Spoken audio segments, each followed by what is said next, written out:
تفسیر القرآن۔ آج کا سبق سورۃ النساء آیت نمبر 111 سے 115 تک۔ اعوذ باللہ من الشیطان الرجیم، بسم اللہ الرحمن الرحیم۔ ومن یکسب اثما فانما یکسبہ علی نفسہ وَكَانَ اللَّهُ عَلِيمًا حَكِيمًا۔ وَمَن يَكْسِبْ خَطِيئَةً أَوْ إِثْمًا ثُمَّ يَرْمِ بِهِ بَرِيئًا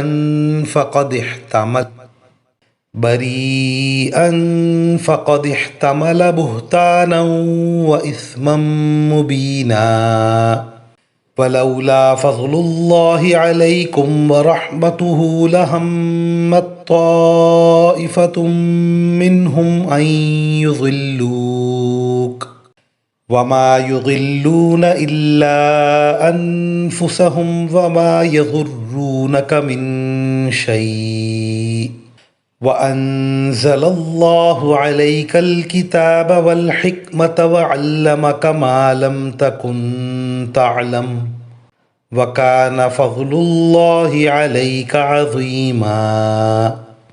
لا خير في كثير من نجواهم إلا من أمر بصدقة أو معروف أو إصلاح بين الناس ومن يفعل ذلك ابتغاء مرضات الله فسوف نؤتيه أجرا عظيما۔ ومن يشاقق الرسول من بعد ما تبين له الهدى ويتبع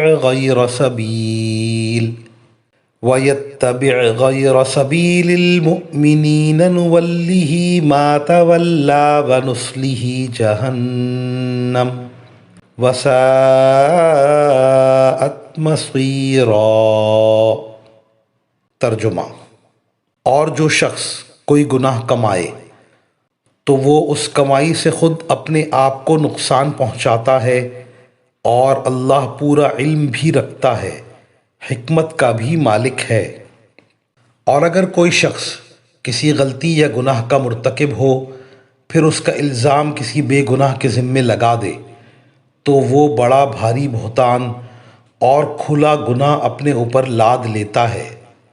اور اے پیغمبر، اگر اللہ کا فضل اور رحمت تمہارے شامل حال نہ ہوتی تو ان میں سے ایک گروہ نے تو تم کو سیدھی راہ سے بھٹکانے کا ارادہ کر ہی لیا تھا، اور در حقیقت یہ اپنے سوا کسی کو نہیں بھٹکا رہے ہیں، اور یہ تم کو ذرا بھی نقصان نہیں پہنچائیں گے۔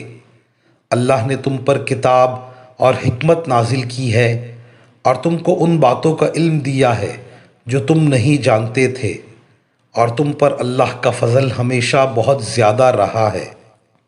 لوگوں کی بہت سی خفیہ سرگوشیوں میں کوئی خیر نہیں ہوتی الا یہ کہ کوئی شخص صدقے کا یا کسی نیکی کا یا لوگوں کے درمیان اصلاح کا حکم دے، اور جو شخص اللہ کی خوشنودی حاصل کرنے کے لیے ایسا کرے گا ہم اس کو زبردست ثواب عطا کریں گے۔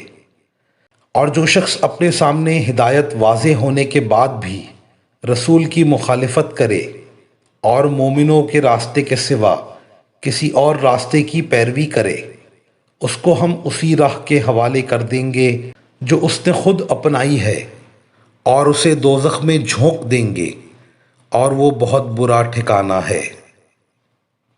ان آیات میں مقدمات کے فیصلے کرنے کے لیے اہم اصول بتا دیے گئے۔ پہلا اصول یہ کہ تمام فیصلے کتاب اللہ کے احکام کے تابع ہونے چاہئیں۔ دوسرا اصول یہ ہے کہ اللہ تعالیٰ اپنے پیغمبر صلی اللہ علیہ وسلم پر بہت سے ایسے امور کھولتے رہتے ہیں جو صراحتاً قرآن میں مذکور نہیں ہیں۔ فیصلے ان کی روشنی میں ہونے چاہئیں۔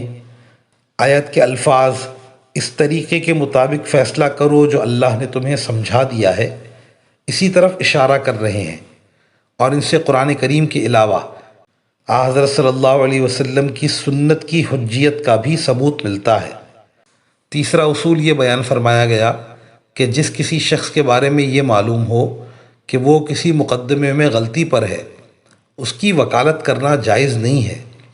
بنو ابیرق جو بشر کی وکالت کر رہے تھے، ان کو تنبیہ کی گئی کہ اول تو یہ وکالت جائز نہیں، دوسرے اس کا فائدہ ملزم کو زیادہ سے زیادہ دنیا میں پہنچ سکتا ہے، آخرت میں تمہاری وکالت کو اللہ کے عذاب سے نہیں بچا سکتی۔ وآخر دعوانا ان الحمد للہ رب العالمین۔